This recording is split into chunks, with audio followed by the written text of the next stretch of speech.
Good morning. This is Brian with the Trial and Error live stream. Back for another Tuesday. I'm flying solo for a little bit today. Fearless had some stuff he had to take care of, and so we're going to get through here. My name is Brian Hill.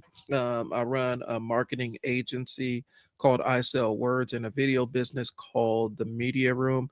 I help business owners figure out where they need to show up on social media to get the money that they're looking for. Um, I also work with people who aren't business owners. Like if you're trying to use social media to advance in your career some way, shape, or form, I'd love to sit down and talk to you. Um, that's what I got running. And so if that's something you're interested in, go ahead and hit your boy up. I got a couple of different ways to engage. And so leave a comment or tag me in it and let me know. The best way to reach me is my email, which is mail, MAIL at icellwords.com. So um, that's what I got. Like I said, Fearless will be joining us shortly. Um, here's the thing. I'll put my email up there just so you guys can see it if you guys are interested. Um, Today's episode, I wanted to talk about the cult of having things.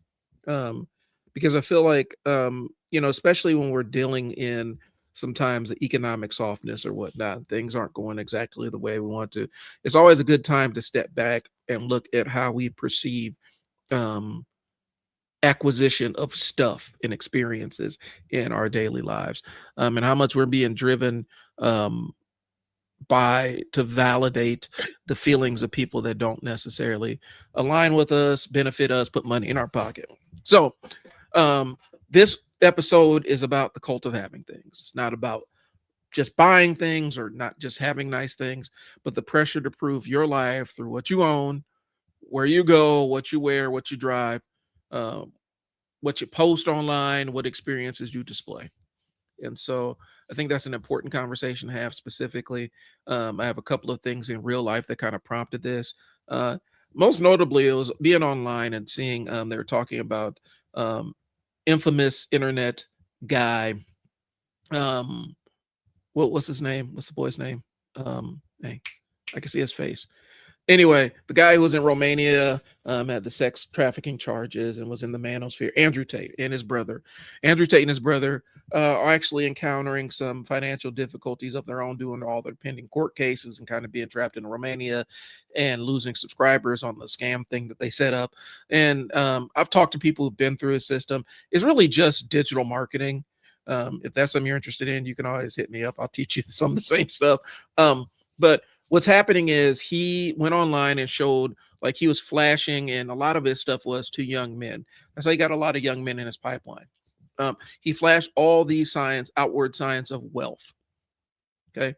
All these signs of wealth and things along those lines, to really lure young men in: the fancy cars, the attractive women, the big houses, lots of cash. He was big into showing off his gun collection. And then he would say some incendiary stuff to really capture their attention. It's really just a marketing ploy. But the reality is he was displaying all this stuff, and seeing kids online react to saying, well, now he's having financial difficulties. A young man specifically that stuck out in my mind was talking about, well, he has all these cars and all these exotic cars. You telling me he can't sell those and get back up? And people like, you poor kid. He doesn't own any of that stuff. These are all rentals. And the bills always come due on rentals. He's flashing all of this stuff as part of his marketing machine. He displays all the signs of opulence and wealth and success, and that's how he gets people, because they want to live the same life that he's living, and so they just display it all the time without really showing the back door. Like I said, there are plenty of people, there are plenty of social media influencers that are emptying their bank accounts to take these expensive vacations, and while they're there, they're entire, it's like a working vacation. They don't relax. All they do is just take pictures and videos of themselves doing different things so they can post those videos throughout the year to make it look like they're on vacation all the time, you know. And the fake it till you make it ethos of the internet, people see them on vacation and see they're constantly posting clips of their vacation. They assume they're always on vacation. And so as soon as it's time to ask for the money, they're like, well, this person has all the outward trimmings of success. I'm gonna put money in their pocket because they look to be successful, even though they're really not. They've cultivated this image. We've talked about it with Ty Lopez. Like I said, Andrew Tate and his brother are kind of going through it, and it's just interesting to see how people react to it because they actually believe what's happening in real life. They believe that this what they believe that he really has money, and they're kind of confused about the fact that he doesn't. He has more money than I do, but from a perspective of the life that he's selling people and the dream that he's selling people, he really doesn't. And so this falls into the cult of having things. Okay. Um, and so the question is, are you living your life or are you collecting evidence that your life looks good? There's a difference there, y'all. And I think what happens is specifically when we start the comparison game on social media, it becomes really, really easy to compare your life to somebody's highlight reel. Because that's really what Instagram really is somebody's highlight reel. They show all the best moments of their life, all the things that are the peak experiences of their life, and they display it on social media. And people think that that's what their normal average is. Hi, how you doing? Thanks for tuning in. We're talking about the cult of having things. So, if you got any observations on it, go ahead and drop them in the chat. But yeah, they end up comparing their regular life to somebody's highlight reel, and you start feeling like your regular life is inadequate. Well, you can buy stacks of money. You can buy fake money and display it. That's not hard. You can buy those on Amazon. You can lease cars. You can lease very expensive cars. You know, and pretend like they're yours. That's not hard. You can even rent homes. People are doing the Airbnb thing just to shoot content, so they can say, "Yeah, I just bought this home." Last week we talked about the entire cult of personality around personalities like Cheyenne Bryant. Her entire cult of personality is built around the cult of having things.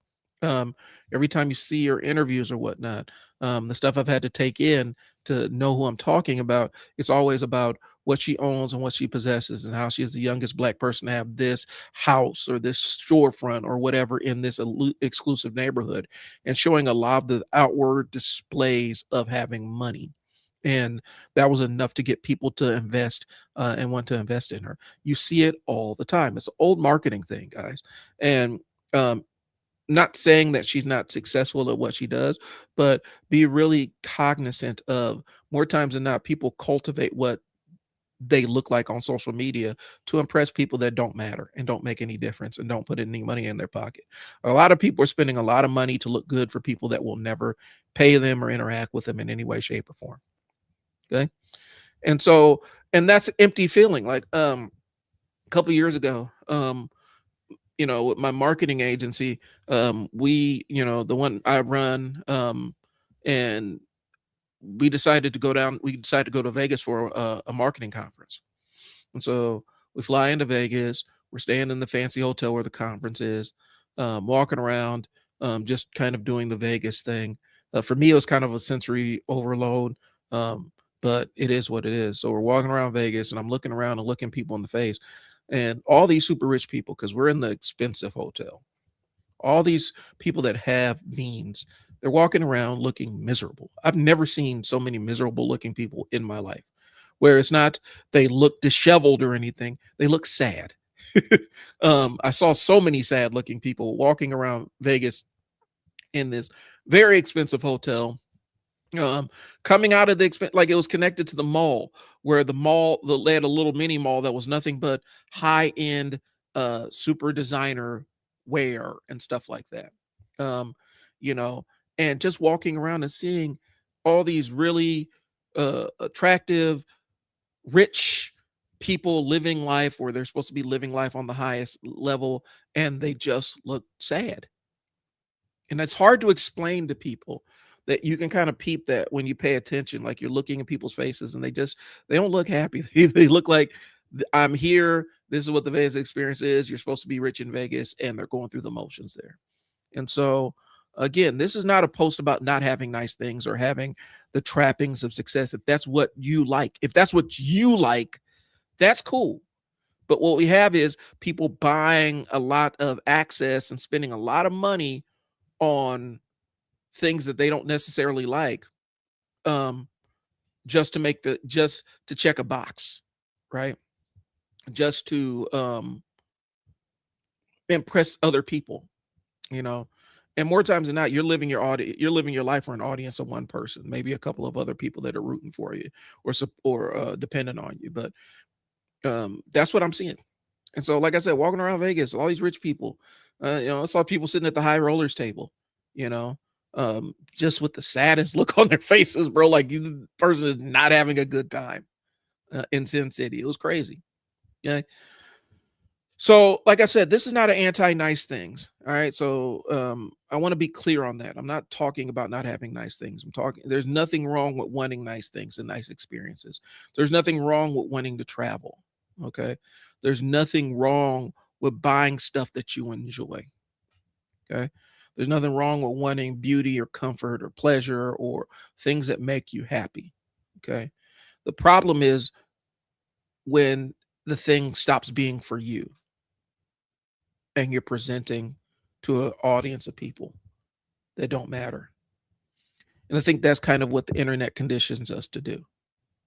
Again, I've seen so many people get out here and live these fabulous lives and then be miserable behind the scenes because they're really trying to impress people that don't move the needle for them emotionally, financially, or anything. They're trying to impress an audience of onlookers. And oftentimes, like I said, it makes I've seen it where the internet celebrities will get on there and flash all the displays of wealth and everything. More time than they're trying to rope you into something that they're trying to sell. Okay. Um, but oftentimes I see people emulating that lifestyle just to do it online. You know, guys my age going out and spending inordinate amounts at the bar just so they can show it on social media to a bunch of people that don't care. um, People going out and doing weird things for attention just to say that they had the experience. I saw those kids that ran on the court because NBA game one of the NBA finals where they ran on the court just to take a selfie, and now they're barred from games forever, and they'll never have the experience to be able to take their kid to an NBA game, um, you know. Out of something they did in the spur of the moment, that's not really going to matter. The internet's memory of stunts like that is really, really short. And so they'll be out of the news cycle. Like they're already out of the news cycle. I actually had to say, remember those guys? They're out of the news cycle right now. But now they're barred from life from ever going to an NBA game, bro. For the moment, for the vibes, because they wanted to show it off on social media. Um, we weren't really supposed to have this level of access to people's incomplete thoughts, oftentimes. And I think social media kind of plays to that spur of the moment kind of thing. Okay. So I want you to go out and buy the things you enjoy, but make sure that you're doing it for you and not for the internet. Because we see too many things for the internet. And the internet takes, but it never really gives. Okay. It will take your self-esteem, it will take your respect, it will take some people's mental health. It will never give you anything else. It will never give it back to you. Okay. So if you want the beauty and comfort, if you like taking vacations, then take the vacation if you can swing it, right? But don't do it just to impress somebody online. Okay. So like I said, the problem starts when the thing stops being coming to you. The problem starts when you purchase things just to perform for the online audience. We see that a lot in the mom, the mom space online, where you have these like we'll have women that are kind of showing lifestyle stuff, and they're showing off a lifestyle that they aspire to, not the one they actually live. And at some point, I'd imagine that the disconnect between constantly acting like you have this lifestyle that you want versus one that you actually have, I feel like the disconnect would probably be pretty maddening after a while. Like you lose your mind doing that for you know. But a lot of the mom influencers, I see them in that space. That's why you find a lot of social media influencers. The burnout is a real thing because you can't for a long time live in a way that doesn't align with who you really are without some mental toll being extracted. And I see that's why you start seeing a lot of these influencers online. They burn themselves out because they're portraying a character, some aspirational version of who they want to be. Either they burn themselves out or they end up becoming a caricature of themselves. And then you look no further than a guy like Mr. Beast, who has all the trappings of social media success, but yet he's still tied to the numbers of who's watching his stuff. And even his numbers have taken a hit. And he's trying to find ways to boost his numbers because views are down across the board. Because his content, the content that he is creating, had its time in the sun, but people are looking for something new and different right now. And so now he's even in that pivot mode. And he's like, I think, the first YouTube billionaire, if that makes sense. And even he's doing focus groups and things along those lines to try to figure out what is going on with his normal audience of people. And even when you see him, like you see Mr. Beast in interviews and then you see him in videos, these are two different people. This is not the same individual. One is, I'm turned up for my social media audience. And so this is the person I have to be on camera.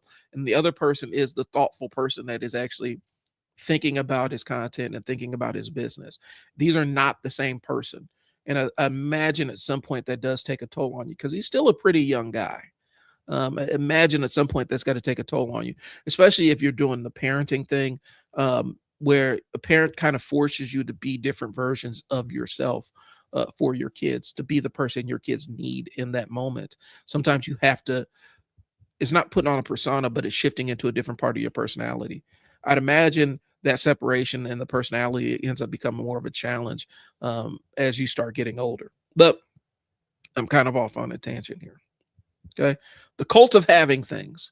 So if you're in the chat or if you want to comment, drop some things that you see online where people are kind of fronting to try to either get people to buy from them, or some experiences you've had where somebody is faking the funk and pretending to be something they're not for no reason, for an audience of people that don't care. Like, drop some examples if you have them in the chat. I'd love to talk about them. Hi, how's it going? Thanks for tuning in. Like I said, today is the cult of having things. We're going to talk about people that are faking it on the internet to impress people that don't matter. That's the world we live in. Okay. So the next piece is, the internet's kind of turned life like you're living life in this fishbowl or a display case, where social media has kind of changed the way people experience their own lives, where they experience their own lives through the filter of social media. So they are choosing vacation spots based on how social media feels about it. You're choosing restaurants based on what social media says about it. You're choosing things that you purchase based on what people are doing on social media. Um, and I get it. You want to get other people's opinions and takes on things, but there comes a layer where um, at some point you got to do things for you. Okay. And so social media's kind of made it so that people just don't do things just to do things anymore. They got to package them, they got to post them, they got to narrate them, they got to compare them. Um, you don't do things for the sake of for your own enjoyment. You're doing it for people's edification outside of it, where they got to validate you outside of it. Okay. I've seen it in the car space where people buy cars that they can't really afford. Um, just so that they can post it on social media, showing what car they have. Anybody sees me, my car is old. And I'm a car guy. I like cars, but at the same time, the car isn't more important than other stuff I got going on. And at some point, the car is just a point A to point B kind of thing. I liked it when it was new, but that's because it's old doesn't mean I'm getting rid of it. Okay. So people narrate them, compare. They don't have these experiences in a bubble. Okay. Vacation is no longer a rest, it's a performance. You got to get up there and show the world that you're on vacation, which I never understood. Just being old enough to say, I don't want to show people when I'm out of town and when nobody's at my house. I will post the clips from the vacation after I get back to the crib. I don't want to give the signal, hey, Brian's out of town, let's go break it to us. Nah, bro, I'm cool on that. But I've seen people do it all the time. Live streaming. I'm live streaming from Mexico. My house is wide open. Show up. Take what you want. Money under the bed. Like, I've seen people post like that. And there's this weird disconnect. Like, you almost forget that you're talking to real people on the other end. of social media. They end up becoming your audience. They end up becoming faceless. Okay. And so the vacation is no longer just resting and recharging. It becomes proof that your life is interesting enough to pay attention to. For the longest time, before Elon Musk ruined Twitter, I didn't have I had a Twitter account that I never posted on because I'm like, I'm not interesting enough to post on this thing. And I stuck by that. I would comment, I would reshare stuff, but I never really post on stuff. I never really posted things, for a long time because I didn't quite know what the platform was. I'm not interesting enough to post for in the character account. I couldn't really post, my ADHD will get started um with the speech and everything, and I go off on all kinds of tangents. I can't fit that character account. Okay. And so the vacation becomes life proof that your life is interesting. A new car isn't just transportation. It becomes proof that you're moving up the economic ladder. And at the end of the day, who is this for? Are you doing it for you?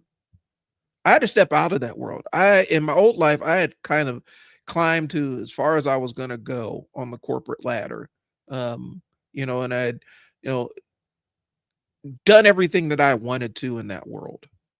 I was working in residential youth care or whatnot. And I had pretty much gone to the top of the ladder as far as I wanted to go, where I was really calling the shots in my own program with my own staff and doing my own thing. And I had reached that point um, in my early 30s. Like I invested my 20s. Like I tell people a lot of times, I didn't have 20s. My 20s were me trying to climb a corporate ladder from like the time I was 21, 22 years old. I was actually actively working to jockey in position and climb this invisible corporate ladder to get the brass ring. And when I finally had managed to do all that stuff in my 30s and doing it within my own ethical code without backstabbing anybody, um, I got there and I grabbed the brass ring and it felt empty. This thing I had been doing for almost 20 years, it felt like I'm here now. Now what? There's still things I want to do. Still want to write a book. I still want to do creative stuff. And I've won this part of life. So where's my prize? And I had to start looking externally. What did I do all this for?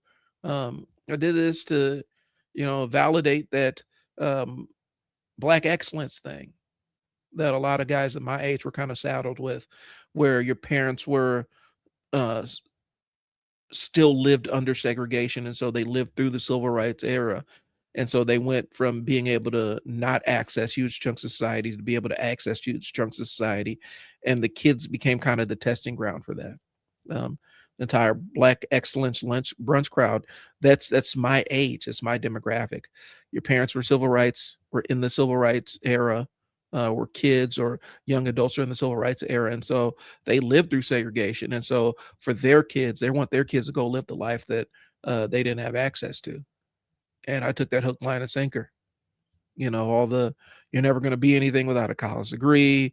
You need to go out and get this middle class ideal life and go chase all that stuff. I lived all that, and I was driven to climb just to climb. I was driven to climb up this ladder of my career just to please other people, so other people could be proud of me. And once I got to the top of that thing, I look back, I'm like, oh, this is not what I wanted. This is not what I'm happy with at all.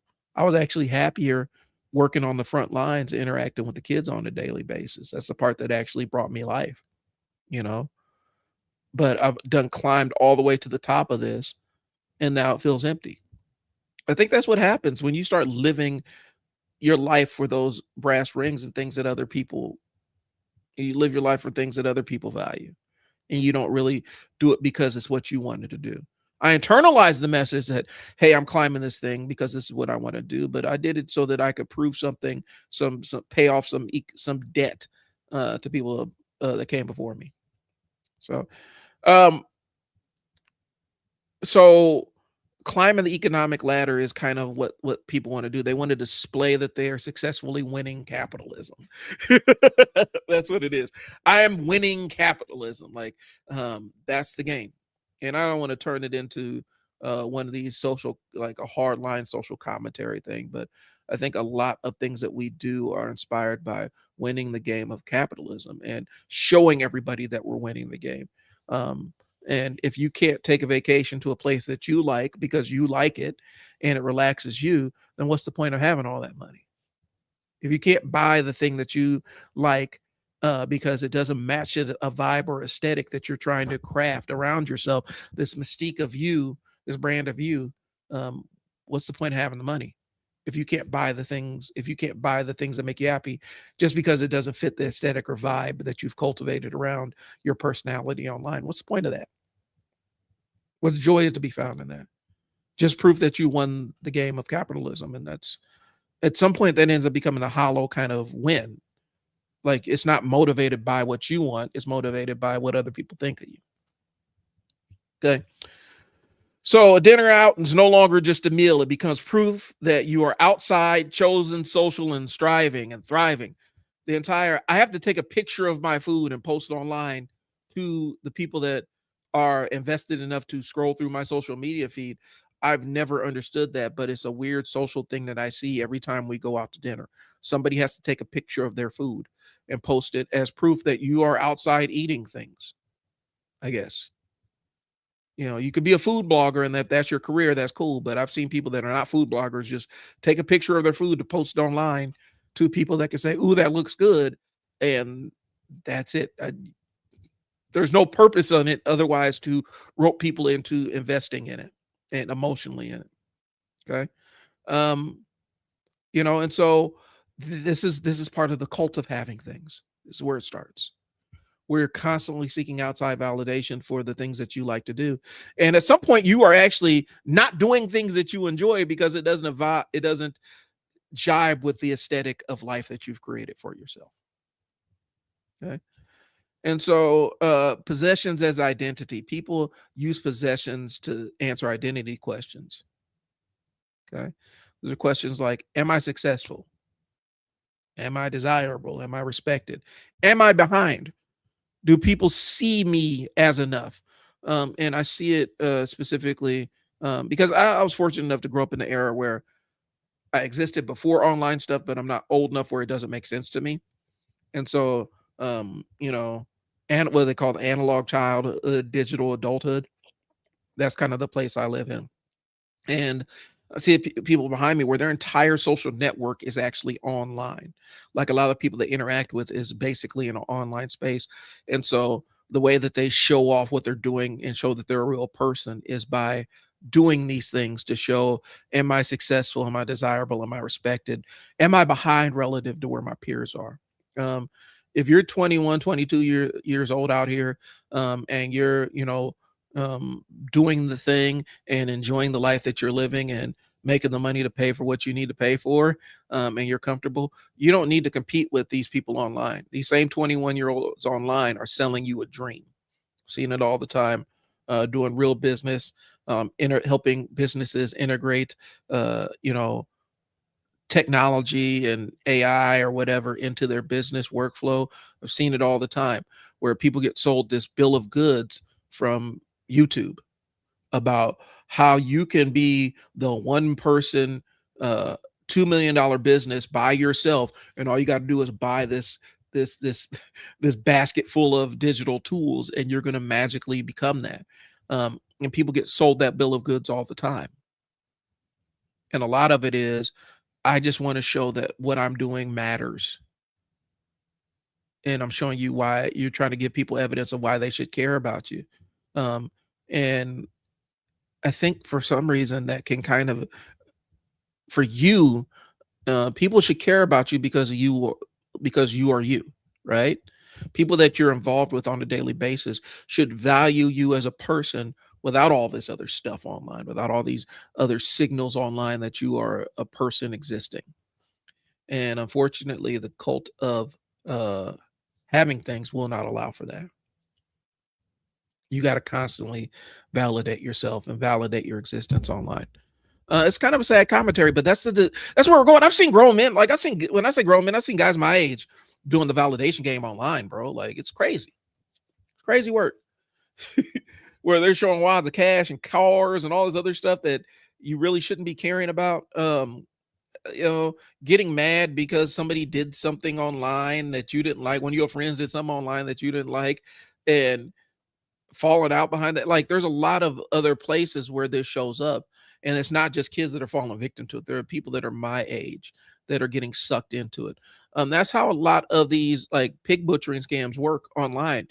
Pig butchering, if you don't know, is a social engineering thing where somebody establishes a fake relationship with you online and then starts asking you for money.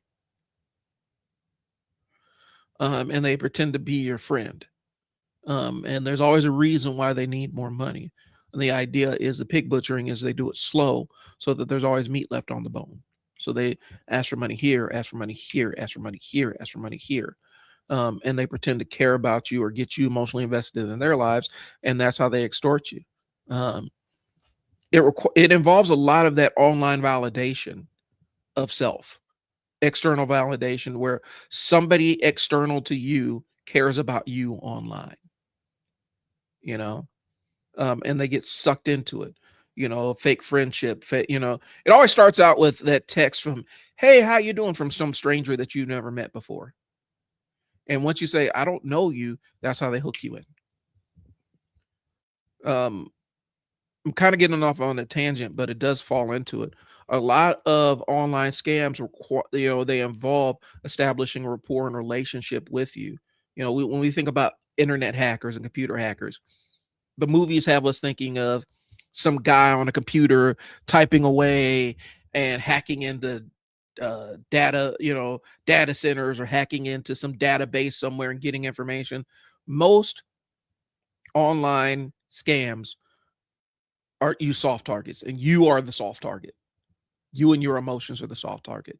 And so they use social engineering to rope you in. That's the entire pig butchering scam.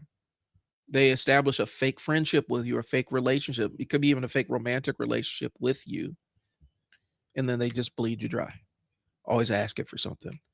Hey, my rent's due. I'm about to get evicted. Hey, this is due. I'm about to get evicted. Hey, I need money to get from point A to point B. Otherwise, I'm going to lose my job. They keep asking and asking and asking for all these things.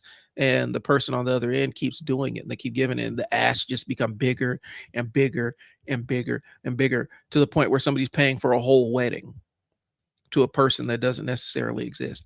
And oftentimes they found they're using the way that they use it. There's even darker aspects of the pig butchering where they're essentially kidnapping people, forcing them to work on these call centers to do it.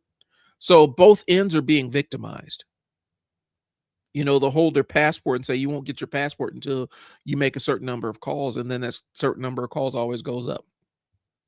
And so, but yeah, that's how they do it. They use the online seeking validation, this online seeking validation thing, to constantly build a rapport with you, and then they bleed you dry. That, like I said, that's called the pig butchering scam.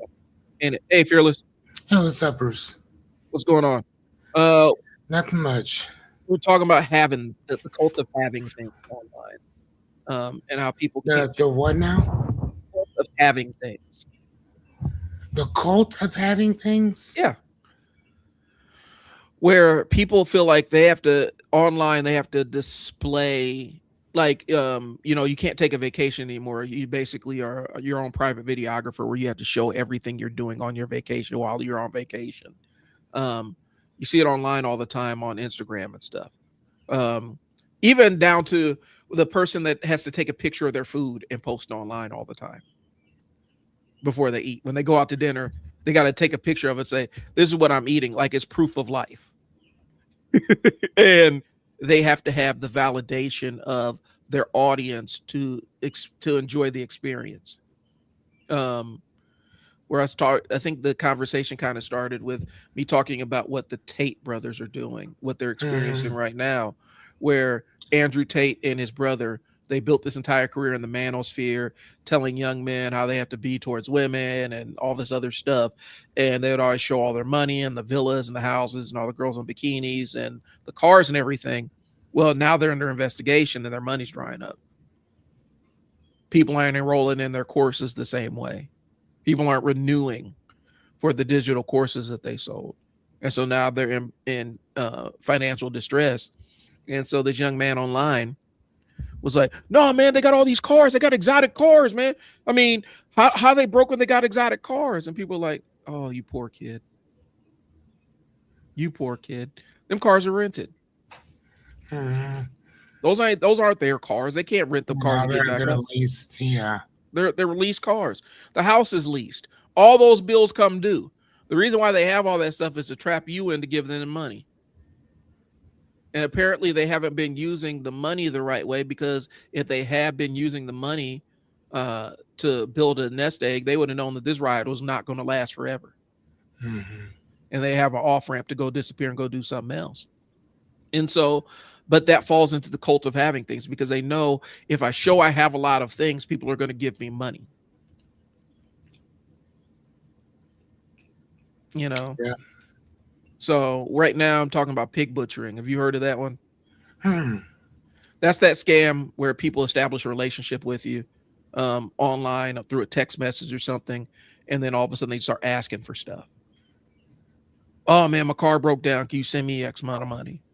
Oh man, something happened. I'm going to end up losing my apartment. Can you send me this money? And so they establish fake relationships with people and then bleed them dry over time, which is why it's called pig butchering, because they always leave meat on the bone for you to come back and get more. Okay. And a lot of it has to do with that seeking validation online and stuff, because a lot of the people they connect with are lonely. They're looking for a human connection. And as long as they can fake the human connection, they can get whatever they want. And the other side is, saw the expose, a lot of the guys that are doing the pig butchering scam, they ended up getting pulled into like a telemarketing job that didn't turn out to be a telemarketing job. They get there, slapped in a warehouse. Somebody still takes their passport. It says, you're going to sit behind this computer and make these calls. Otherwise you won't eat tonight. And that's what happens. And they were talking about a lot of cats from India was going to Indonesia and getting jammed up like that. Like they're stealing their passports. People would have these things where they actually they had entire stories of escaping these warehouses and stuff. So it's tied to organized crime. Crazy business, bro. So they are victims. They're victims being forced to victimize other people so they could not get beat up that night and have dinner and stuff. So it always goes back to online validation. So right. So that's where I'm at. Possessions is identity. We can jump back a little bit if you want. No, go ahead. Go right ahead, sir. Okay. The possessions are identity, and so people end up like they collect experiences and stuff like infinity stones, and a lot of times it's never for like, they be taking vacations in places that they hate just so that they can show that they took a vacation in that place, right? Like if I was choosing a vacation, my wife and I took a working vacation when I was really leaning in on my marketing agency. We took a working vacation out to Vegas to attend a marketing conference. She liked Vegas. When I first got there, I instantly got overwhelmed with all the sounds and all the other stuff. And I'm like, no, this ain't for me. Right. I would take her just because she enjoys Vegas, but I understand that that's not for me. But when we got there, I'm walking around Vegas. Now we were in the expensive hotel. Like this thing was in the expensive hotel. It's the one I forget what the name of it is, but we're walking around and it has the mall attached to it, and the mall has all the high end like Gucci stores and stuff like that. I've never seen so many sad people in my life. People walking out of that store with $50,000 worth of stuff, with the saddest looks on their faces. They looked miserable. You know, they spent all this money, got these designer shoes and everything, and you just look like, damn, it looked like somebody just ran over your dog, bro. Are you okay? And we were walking around this hotel. Like I'm walking by the high rollers table, kind of looking and seeing like, should I jump in on a game or whatnot? Because I play blackjack every once in a while. Looking at the high rollers table, and these dudes look sad as hell. People winning big, huge amounts of money, they don't look happy at all. And I realized, like walking around Vegas, all these people have all this disposable income to throw around. I've never seen like nobody looks genuinely happy to be here. What is the point? What is the point of coming here, bro? And more times than not is so that they can selfie, put it online. Hey, your boy's outside. Click. And then they turn around, they back to being miserable. Hmm. So I don't know what that is. I don't know if that's a new thing. I don't know if it's a remix of something that we've experienced before. Maybe it comes from the growing up lifestyles of the rich and famous kind of thing. You're watching that online. I also mentioned being part of that Black excellence group that came when your parents and grandparents were civil rights era and how hard they pushed you to go out, succeed, and everything. Like I came from that and climbing to the top of the corporate ladder by the time I was like 35, 36 and turn around like this feels empty as hell. I accomplished everything. I spent my entire 20s, like I tell people I don't have 20s. 20 from 21 up to 35, I was climbing a corporate ladder. Trying to make a name for myself in this industry in a specific, in this industry or whatnot. And Right. when I go back and look at it, like, damn, all the stuff people did in their 20s, I didn't do because I was too busy being an adult and working and stuff. So that's really what this entire crux is, man. The way I put it is trying to win the game of capitalism. So not everybody's Right. caught up, trying to win the game of capitalism. Like you gonna win it by having stuff and showing people stuff instead of having things because you enjoy it. So a possession as identity, questions like am I successful, am I desirable, am I respectable, am I respected, am I behind, do people see me as enough? A lot of times this stuff becomes symbols. An item isn't just the item, right? A car is not just the car. I don't have the car because I like it, I have the car because other people like it. Hmm. Right. And that becomes the message. Okay. And then you end up saying, well, I'm doing okay because I have a car that other people like. I may not like it, but other people like it. So that becomes enough. At some point, I feel like you can jump in here. I feel like at some point that ends up becoming kind of a hollow thing where you have stuff that you have stuff because other people like it. And it's not because it necessarily brings you life or joy. Hmm. No, I agree. I agree. I mean, so I've taken a couple classes, philosophy and sociology, and they really go hand in hand Mm-hmm. together. But in philosophy, they're always asking, what does happiness mean to you? Um, what are you doing? Why are you doing it? Mm-hmm. All all that stuff, and I've always kind of wondered that. Mm-hmm. So it wasn't really an existential question for me or a philosophical question for me. It's always just been that lingering, eh. But at the same time, this is what we've bought into. Yeah. This is what we're subscribed to. So I understand why a person feels like they gotta get out there and go get their money because that's the type of culture that we live in. Right. But just because, but look at people that have chased that proverbial ladder only to lose everything that you worked so hard for. Right. And the people just want your children don't give two shits about how much money you made. They care about how much time you spent with them. Right. So, um, and for me, I could sit here and talk my shit about certain stuff all day long, but I think that we all have certain vices. And my vice is riding motorcycles, reading books, and hanging out with the kiddo. Yeah. You know, like those are my vices. I can't tell you whether I'm right or wrong or this and the other. I mean, I just know what feels good for me. And what feels good for you may not necessarily work for me. Right. That's what I know. And I think for me, if I'm doing it to impress you and not for me, that's where we fall into the problem. I see a lot of times, especially when you talk about fatherhood and stuff like that, it gets delicate for some people because brothers are in different situations with dudes may be in different situations with their kids or whatnot. Some may have custody, some may have split custody or whatnot. But I've seen a lot of dudes fall into this trap, the Nick Cannon trap, where Nick Is Cannon, that- where Nick Cannon from Wild 'N Out and all the other stuff, and Cam Newton does the I same know thing. who he is, but what Yeah. what I don't Where understand the context. so the Nick Cannon trap or the Cam Newton trap, and this is just my personal thing. They sit around and have all these kids with all these different women, right? And then they'll say, "Well, um, I'm providing for them." Like that's all it takes to raise a kid is providing material things for them. You know, Nick Cannon is like somewhere like 12, 13 kids, right? With all over the country with a bunch of different women. And it's like, okay, you provide materially for them, but are you providing you and access to you one-on-one time as a father? And I would imagine that becomes increasingly difficult as the kids get older and you start having more and more of them, that there's only 24 hours in the day, 7 days in the week, 365 days in a year.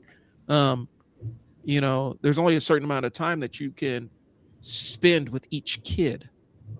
And so what I think happens is we start replacing the material cost of fatherhood and parenting.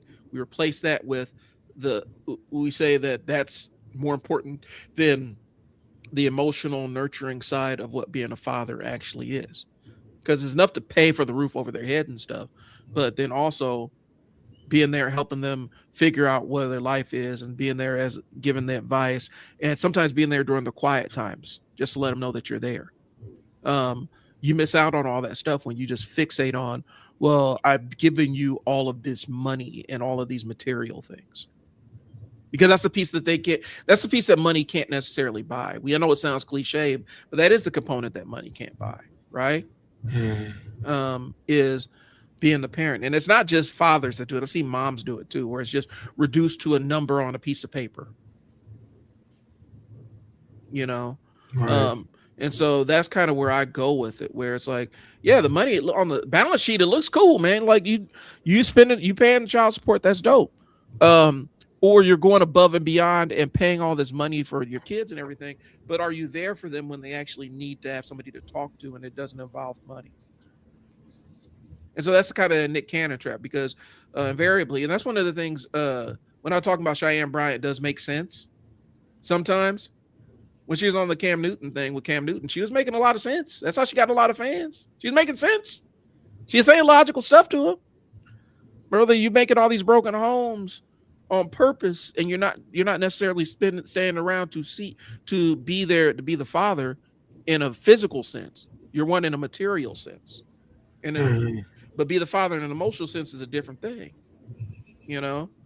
And I think oftentimes we associate one with the other one. Little boy Anthony Edwards up in Minnesota, playing for the Timberwolves. I know there's a big thing about him and his baby mama, and What is it? where he's like, just pay me, how much does it cost? Oh yeah. Basically asking for a number and say, how much does it cost to just pay you so that you won't leave, so you'll leave me alone. Just leave me alone. Yeah. Yep. And it's like, it's not like I'm empathizing with his thinking. I know where the thinking comes from, if that makes sense. But you pay that toll at some point in time as you get older. I imagine you pay that toll because the kid is your real toll. And at some point, 15, 20 years down the road, you got all the money and everything, and the kid doesn't want to have anything to do with you. And now you go and trying to rebuild something that was never formed in the first place. That's what I'm saying. That's what I'm saying. And I think we associate material stuff with actual physical and emotional needs. And that ends up becoming a trap, a prison that we build for ourselves. I agree, man. So I agree. I mean, that's just one of those things too, unfortunately. So, but like I said, the message ends up becoming, I'm doing okay because I have the things. I'm never losing. I'm not losing out because I have the things. I belong in this room. I'm not far behind. I met a young man who was talking about he felt far behind his peers because his peers are posting all this stuff online in these vacations, and he's out there he's out there making doing the hard work and putting money in the bank account and growing that. He's like, "Are you happy?" Yeah, you ain't missing out on a damn thing. Because a lot of people are on vacation miserable, bro.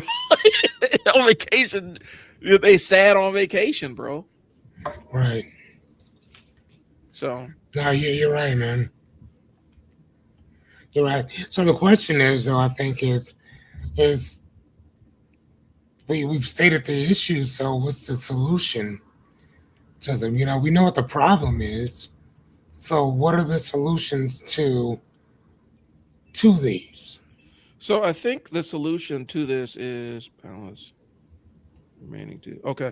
Um, so I think the solution to this is, um, I don't know, because I think we are so ingrained in the digital life that there's entire, like I said, there's entire generation, and I'm not even saying it's a generational thing because there are dudes at my age that are still doing this, where they're so invested in the digital life where they can't draw the line between this is online and this is real life. I think at some points it is living for what you want in any way that you can. Sometimes you don't have the money to live for what you want. I get that. But you find the pieces of your life that make you happy and don't let go of those. I agree. You know, what that looks different for everybody. You Yeah. know, you know, some guys, and that's we talk about people out there living on the streets. Some guys, that's the life they want. They want to just be. They don't want to own, and they just want to drift. There's a And it lot of works for them. yeah, Yeah. a lot of I van mean, life. here's the thing, though, man. I mean, that's I get that too because my brother did that for years. Hmm. He was homeless intentionally.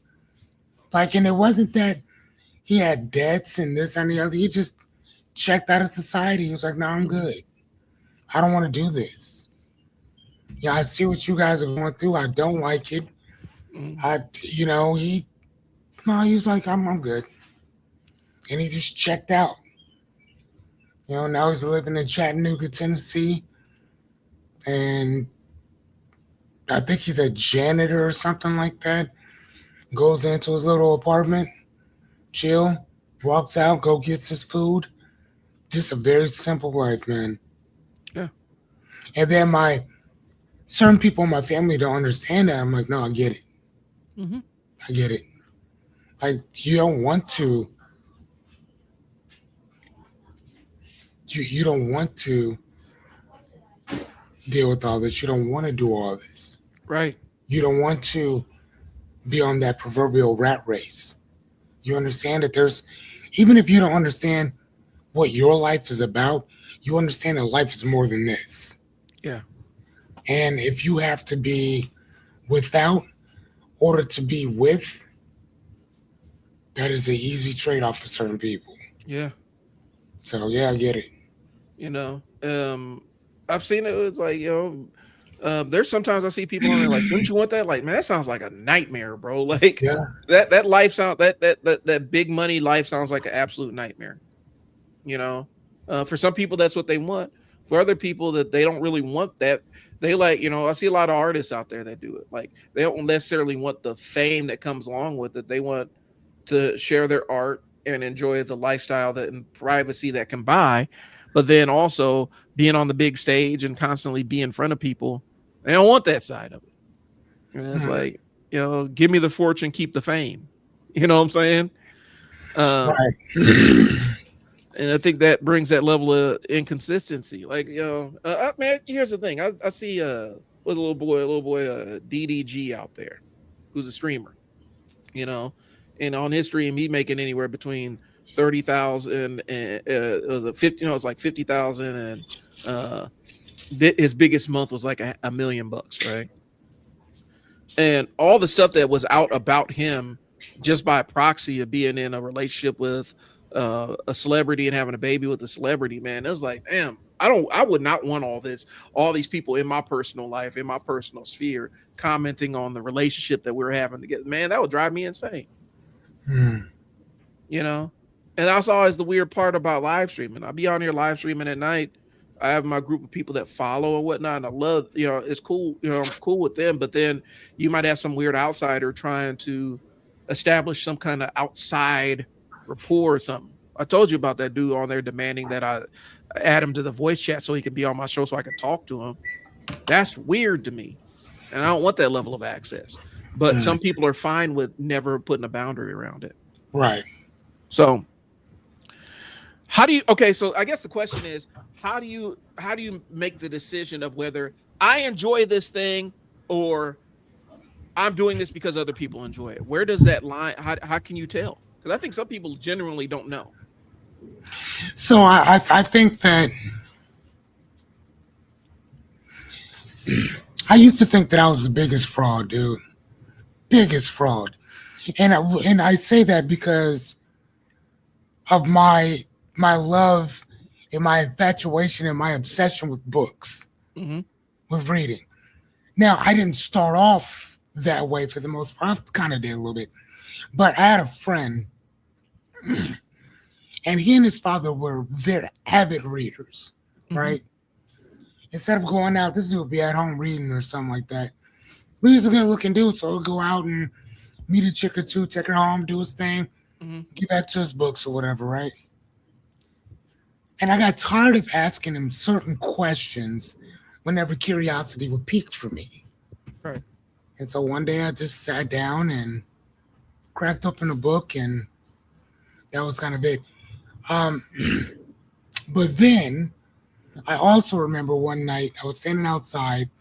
I'm 21, I think, years old. I have my own apartment. I have a car.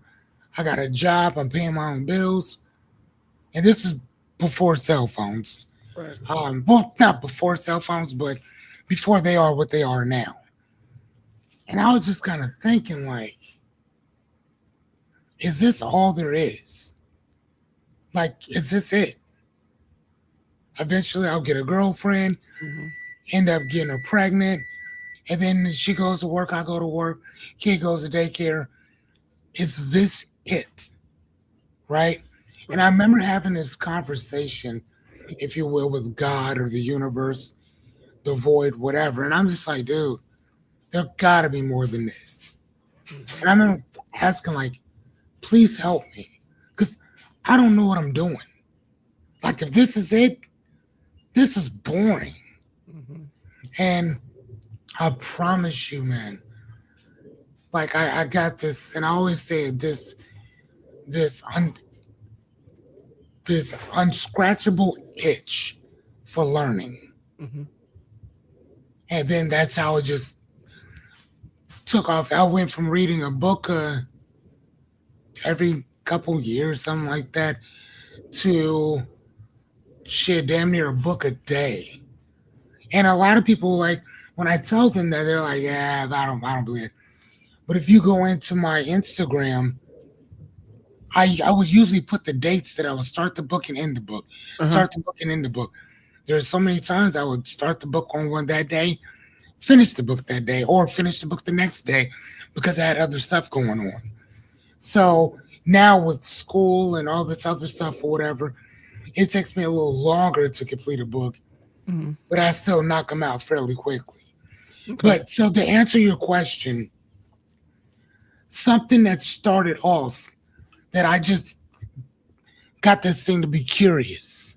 Right. And then I'm like, all right, let me try this out. And it's one thing when you're doing it in front of other people. And this is where I found that I thought I was a fake because, and I had to ask myself, I'm like, if if you're faking, this is a hell of a fucking fake, bro, because Right. you've been doing this for years. Mm-hmm. So, and you built your own library, literally. So again, if this is a fake, you spent a lot of money on this fake. And not only that, you do it when you're by yourself. Mm-hmm. You you'll just crack open a book by yourself. Right. So I think that you can be inspired by somebody else, I think that you can. I, I see people all day long driving Lexuses and Beamers and Mercedeses. Mhm. And back in the day, I used to want those cars.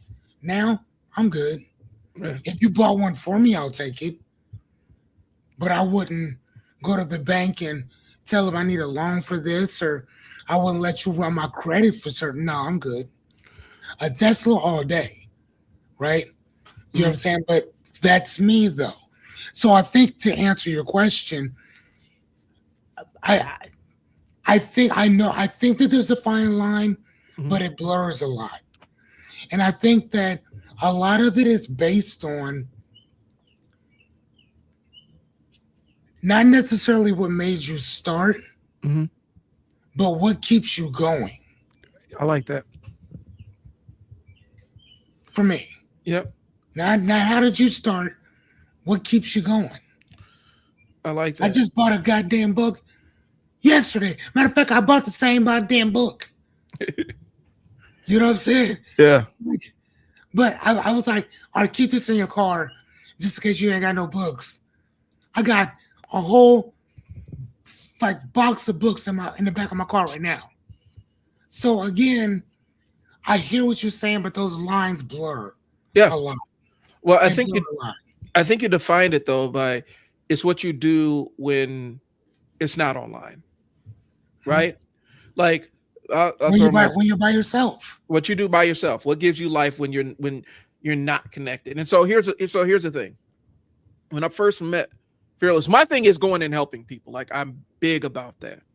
There's a lot of stuff I've done behind the scenes, business owners or people that aren't business owners, where it's just me talking and kind of, hey, this is how I do things, a little bit of guidance. I don't expect anything in return for. And that's actually part of my problem is not expecting anything in return. But we can cross that bridge when we get to it. But that's been the thing is like, you have a problem, let me help you figure it out. Let me help you solve it. You know? And so that's always been my thing. And that's the thing that gives me life. Other side is reading comic books, talking about nerd stuff, like you know, and writing. Like writing, like I got so much stuff written that never sees the light of day. Those are things I do without the internet, without anybody seeing it behind the scenes. And I think maybe that is the line. Would you still be on this vacation if there was no Instagram? Instagram, Facebook, all these other things Yeah, didn't exist. yeah. Would you still want to go here, or only reason you want to go there is because it looks good on the net? I think maybe that's the line. And if would I still do this if everybody in my life said it was wrong, or everybody in my life said it was stupid? Would I still do the thing? Would it make me happy? Right, Maybe that's the orienting piece of it. You're like, this is a long, this is the outline for this is long. This is a long conversation. Um, right. but that's kind of, I mean, I like that framing of it. I do it by myself, and it makes my day better. It's something Mm, I look forward to, and I don't need anybody to necessarily know about said thing. And I think a lot of people don't necessarily have that. We talk about how people don't have hobbies anymore. oh, yeah. No, I mean, even right now, like I started riding my motorcycle a little bit more Mm-hmm. with a little buddy of mine, and she's man, she bought this bike couple man 3 months ago. Mm-hmm. She's already at 3,000 miles right now. All right. I had my bike for 6 years, and I never put that type of mileage Mm-hmm. on my bike, which inspired me to start going riding a lot more. And now sometimes and I found that when I get on a bike and I just go riding, that wind therapy helps. And I was talking to her last night when we were out riding, and I'm like, you know what? Sometimes I don't even have my music on when I ride. Sometimes I'll just ride in silence and just think. Mm-hmm. Yeah, because it's one of those times where you can really do that. Yeah. You know what I'm saying? Like, and when you're riding on a motorcycle, it gives you a perspective that you'll never get in a car. You'll Of course. never get that. You feel everything. You smell everything. You it's something that, like, unless you're doing it, you'll never know. You Uh, know, you'll never know. And so, and then I went quite a while without reading a lot, and like it got so bad where I started getting depressed, mm, and but I didn't know that's what it was. And once I sat down, cracked open the book, that shit just kind of, you know what I mean. So for me, riding motorcycles, hanging out with the kiddo, sitting down reading my books, like that is what gives. And I just did a paper on it. I'm like, dude, I don't, dude, give me a glass of water or some zero sugar something and mm. put some music on. Give me a couch and a blanket and a pillow. Man, shit. I, oh, man, I don't care when it is. I will sit and I will read for hours by myself. It's By good. myself. Bother nobody. That's and see, I like that. That's the thing. I'm sitting there thinking about what's that thing for me, and I'm sitting there like, on Memorial Day, I'm out at my cousin's house, got the burgers on the grill. I'm just sitting there watching them sizzle, flipping them over, sitting outside, sitting in the chair, just kind of being out there by the fire, tending to the fire, the little propane thing, so tending to that and cooking. And I'm like, what's relaxing to me? I'm like, shit. I would go buy like if I wanted to relax, I go buy a brisket, trim it up, season it up, throw it on the Okay. smoker, and then just Okay. the whole process of that. My wife will tell you is like I'll just find reasons to go throw something out on the smoker. I just did a pulled pork just because, like it's sitting in my fridge right now. I just did it because I was like, I want to, I'll get that on the grill. And so I think a lot of people don't have that. Like I said, for me, it's that comic books. I even like the live streaming thing. Like I don't the Tuesday night. I tell people that's my outlet. That's where I can kind of relax a little bit, and talk a little bit more freely and interact with people. And I've tried to structure it a little bit more, but I'm having a hard time because I'm enjoying it so much that I'm like, I don't, I told somebody straight up, like, this for me. I don't care if you like this. Somebody got on there talking to them like, this is for me. I don't care if you like this. And Mhm. so, um, but I do think maybe that goes into the bigger conversation of why don't people have hobbies anymore? You know, and maybe Mhm. it's not just a money thing. Like you don't have interests that don't cost money. You have things that just relax you or things you do in your downtime. I wonder about that. And, I wonder what kind of life that is. Sometimes I look at my son and daughter. My son has his music. If nobody is paying him any attention, he'd be up there in his computer on his little MPC, MPK, making beats and listening to music and stuff. My daughter likes to draw. Nobody paid her; she would be doing that. Mhm. And I think there's something to be said about it, especially in this hustle culture world where we try to monetize every interest that we have. Sometimes you can do it, like Stephen King monetized his obsession with writing, right? But then he picked up other things in his pastime, like all the drug use, and then he started walking and stuff like that. Right. Um, and so that's something that shifted. His passion ended up becoming what paid the bills.